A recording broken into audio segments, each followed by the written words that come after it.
Me and my girl were about to say "I do" when the priest asked, "Does anyone have a reason this couple should not be married?" The flowers were white roses. I remember that specifically because Delia had spent 4 months arguing with the florist about whether ivory was acceptable when she'd specifically requested white, and she had won that argument with the particular quiet intensity she brought to everything she decided mattered. So they were white. Perfect. Arranged along the ends of every pew in this old stone church that her family had attended for 3 generations. Morning light coming through the stained glass on the south wall and painting everything in pieces of amber and blue, the kind of light that makes ordinary moments look like they were designed. I was standing at the altar in a charcoal suit that had been altered twice to sit right on my shoulders, and my best man Kofi was beside me, and the organ had just finished, and Delia was 20 feet away at the end of the aisle looking like every good thing I had ever done had somehow accumulated into this single moment. And then the priest, Father Emeka Adeyemi, 71 years old and as steady as furniture, asked the question that priests ask at weddings because it is written into the ceremony and nobody ever actually answers it. Except this time, somebody did. I had been with Delia Voss for 4 years before the wedding. We met at a friend's birthday dinner, the kind of event where you get seated next to someone by logistical accident and discover 3 hours later that you've talked to no one else and the table has mostly cleared. She was a structural engineer, precise and dry-humored, with the habit of tilting her head slightly when she thought something you'd said was almost right, but not quite. I was a mid-level project manager at a construction firm, which meant we had enough professional overlap to speak the same language without competing, which turned out to be a better foundation for a relationship than most of the things people cite. We moved in together after 14 months. She proposed to me, actually, which I mention because it matters to the story. She was the one who decided, who planned the question, who had the ring made by a jeweler her mother had used for 30 years. It was her choice and her momentum and her certainty, which made what happened at that altar even more specifically strange. I had never been more certain of anything in my life than I was certain of Delia, which, it turns out, is its own kind of blindness. The voice that answered Father Adeyemi's question came from the left side of the church, about 6 rows back. It wasn't loud. That's what I remember. It wasn't a shout or a dramatic declaration. It was a conversational volume, the kind you'd use to get someone's attention across a quiet room, which made it somehow worse than a shout would have been. Because a shout can be crazy. A shout can be dismissed. This voice was measured, certain, using its indoor voice to end my wedding. The voice belonged to a woman I had never seen before in my life, mid-30s, dark coat, dark hair, sitting alone in the pew with her hands folded in her lap like she had been waiting patiently for this specific moment for a very long time. She said, "I have a reason." And then she said a name. Not my name. Delia's. She said Delia's full name, Delia Renata Voss, and then she said a different last name, Delia Renata Voss Kamara, and then she said, "She's already married. To my brother. They've been married for 6 years. The church went the kind of silent that doesn't happen in buildings where people breathe. I turned to look at Delia. This is the moment I replay most often when I think about that day. Not the woman's voice, not the words, but Delia's face when I turned to look at her. Because I was expecting confusion.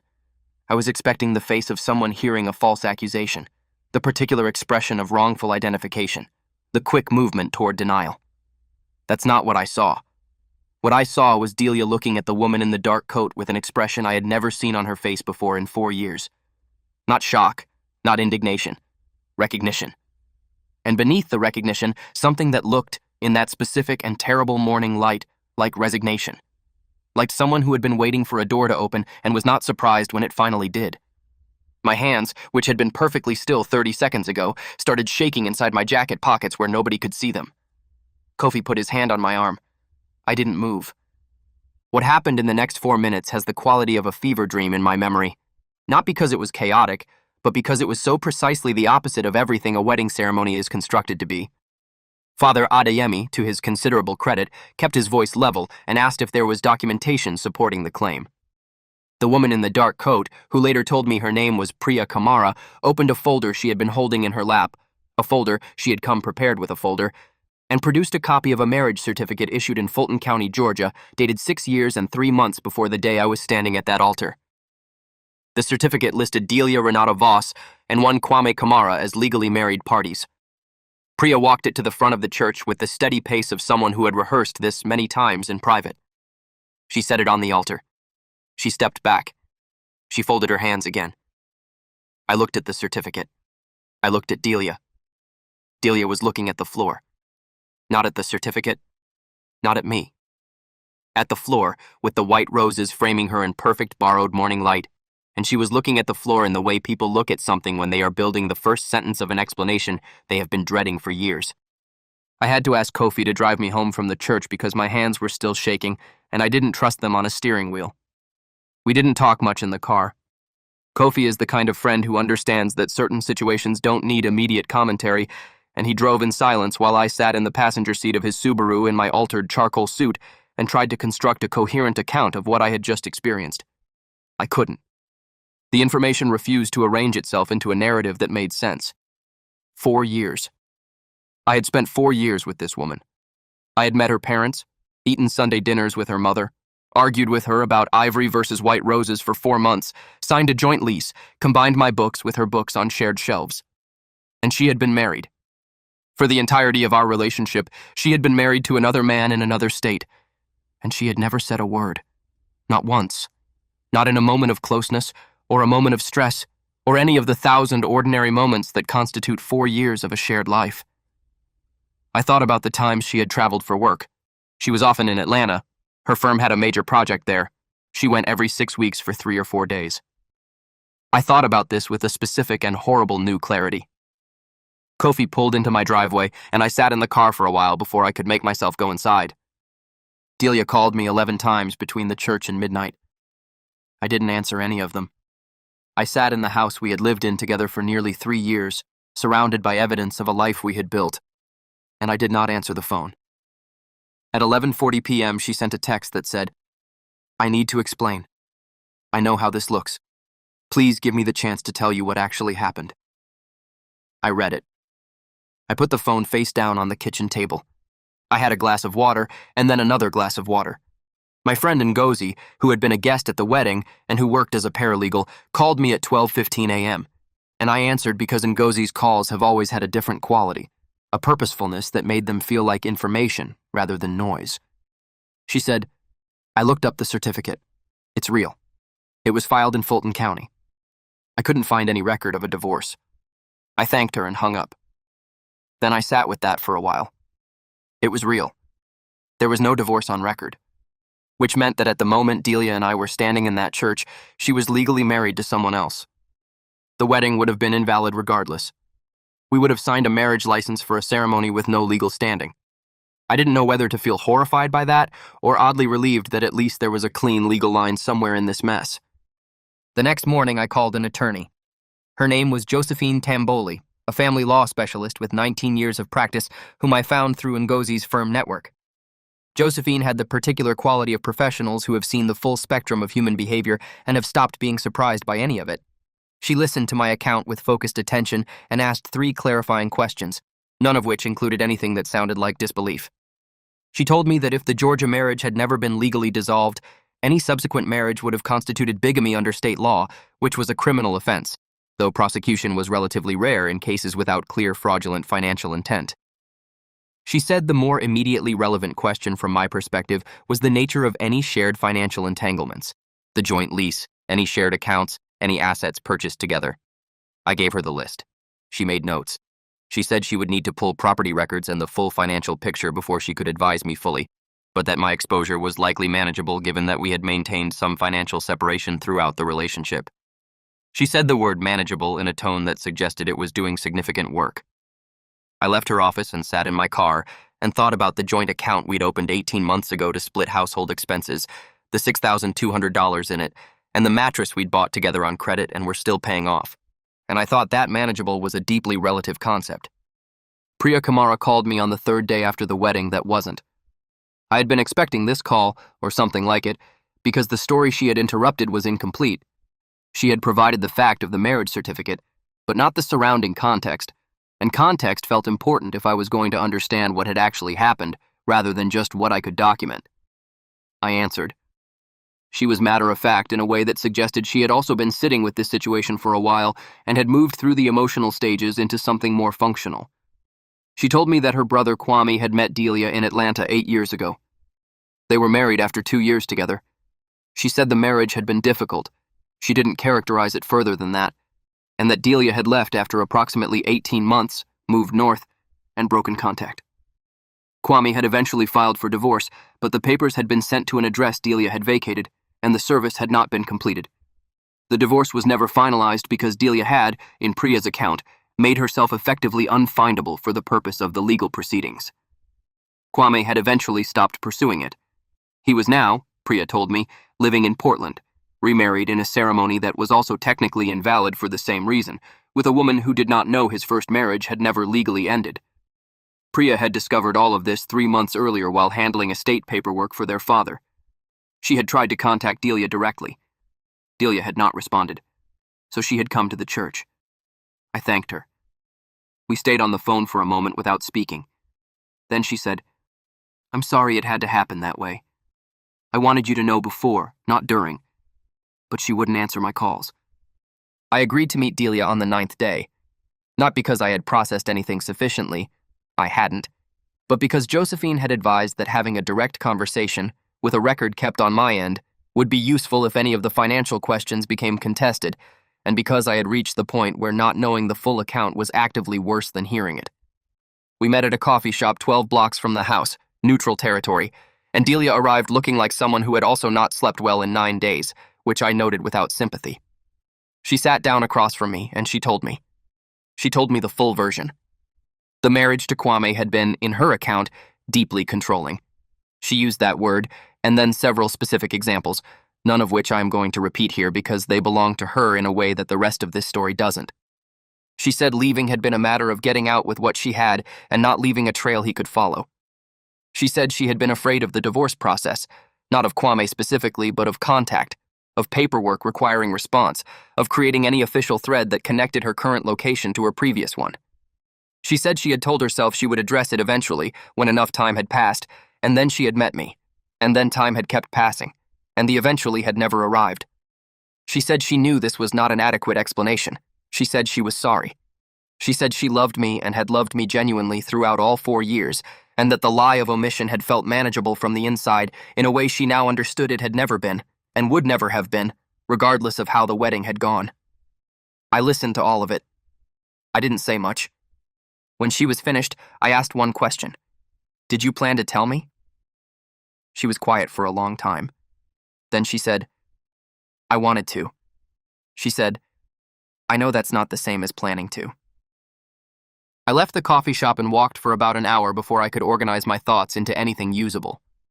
The thing that kept snagging in my mind was not the original deception, the undissolved marriage, the withheld history, but the specific architecture of what she'd described. She hadn't been careless. She had been strategic, in the way someone is strategic when survival has trained them to think that way. And I could hold both things simultaneously, the understanding of how she'd gotten there and the absolute clarity that I could not build a life on a foundation where this had been possible for this long. Those two things occupied the same space without resolving into a single feeling, and I think that's the most honest accounting of where I was. Not just betrayed, not just sympathetic, but holding both, which was exhausting and did not simplify over time. Josephine Tamboli spent the following 2 weeks working through the financial disentanglement with the precision and apparent emotional neutrality of someone dismantling a piece of complicated machinery. The joint household account was closed, the balance split equally. The shared lease was transferred to my name alone, with Delia's name removed following her agreement to vacate. She moved out on a Sunday while I was at Kofi's, leaving behind the things that were hers and a note on the kitchen counter that I read once and then put in a drawer. The mattress payment plan was resolved by Delia taking over the remaining balance, which Josephine negotiated in a single email exchange. There was a small question about a piece of art we'd bought together at a gallery 2 years earlier, a print we'd both liked for different reasons. And after some back and forth, I told Josephine to tell her she could have it. The legal exposure Josephine had described as manageable did in fact remain manageable. No charges were filed regarding the bigamy question, largely because the circumstances, once fully documented and submitted to the relevant authorities in Georgia, fell into the category of complex and historical rather than actively fraudulent for financial gain. The Fulton County Records Office formally registered the unresolved marital status. Kwame Kamara was notified, through legal channels, that the original divorce had never been completed. His attorney and Josephine's contact in Georgia worked out a resolution over the following month. Both marriages, Kwame's second and the wedding that never was, were legally addressed. It was administered. Tidy, in the specific way that legal resolution can be tidy while the human residue remains anything but. I should tell you about the crisis point because there was one, and it didn't come from Delia or from the attorneys. It came from my own family. My mother, Beatrice, had flown in from Lagos 3 weeks before the wedding and had stayed on afterward, initially because she didn't want to leave me alone, and then because the situation became complicated in a way that required her continued presence. My mother had liked Delia. That's the important context. She had liked her with the specific warmth she reserved for people she had decided to genuinely accept, and when the wedding fell apart, that warmth converted to something harder and more focused, in the way that maternal affection can become a form of forward motion energy when it has nowhere else to go. She wanted action. She wanted consequences. She sat with me on the couch on the 4th evening after the church and told me, very directly, that she thought I needed to make a public statement about what had happened, because the wedding guests deserved an explanation, and because staying silent would be interpreted by people who did not know the facts as my having done something wrong. My mother was not incorrect about this. I had already received 4 text messages from wedding guests asking if I was okay, phrased in the particular way that suggests the asker has heard a version of events and wants to know if their version matches yours. The absence of information creates its own narrative, and people will fill the gap with whatever material is available. I talked to Dr. Osei Mensah, a therapist I began seeing in the 2nd week after the wedding, who had 15 years of experience in relational trauma and the particular quality of professionals who have sat with enough human complexity to find it interesting rather than exhausting. He said, "The instinct to explain publicly is partly about truth and partly about reclaiming the narrative of your own experience. Neither motive is wrong. But the question is whether the explanation serves you or whether it serves the discomfort of people who are mostly curious." I sat with that distinction for a while. I wrote a draft of a message I could send to guests. I looked at it the next morning and deleted it. I wrote another one, shorter, factual, without characterization of Delia's conduct. I sent that one to the people who had reached out directly. It said that the wedding had not taken place due to circumstances that had come to light on the day, that I was doing okay, and that I appreciated their concern. It did not say anything about undissolved marriages or Georgia courts or folders held in patient hands in church pews. The responses I got back were, almost without exception, kind. One wasn't. One message came from a mutual acquaintance who said he'd heard from someone that I must have done something to cause this situation, and that Delia seemed too level-headed for this to have been entirely her fault. I looked at that message for a long time. Then I forwarded it to Ngozi, who sent back a single emoji and the phrase, "Give me 10 minutes. I don't know what she said to that person. I didn't ask. He never contacted me again. The hardest part, and I want to be precise about this because I think people expect the hardest part to be the wedding day itself, or the conversation in the coffee shop, or the legal process, and it was none of those. The hardest part was the ordinary objects. The mundane accumulation of a shared life has a physical weight that legal resolution and therapeutic processing don't touch. The grocery list that was still on the refrigerator in her handwriting for 2 weeks after she moved out, because I kept not throwing it away, and I couldn't clearly articulate why. The second toothbrush holder in the bathroom that I removed on a Thursday evening, and then stood holding for several minutes before putting it in a bag. The reading glasses she'd left on the nightstand because she had another pair, the specific domestic smallness of that. The pair of glasses that implied she had always intended to come back for small things. I put them in a box. I put the box in the hall closet. Dr. Mensah and I talked about the object phase, which he named as a recognized part of the process, and he said that the brain processes loss through tangible inventory because tangible inventory is something it knows how to do. I found that helpful without finding it sufficient, which seems about right.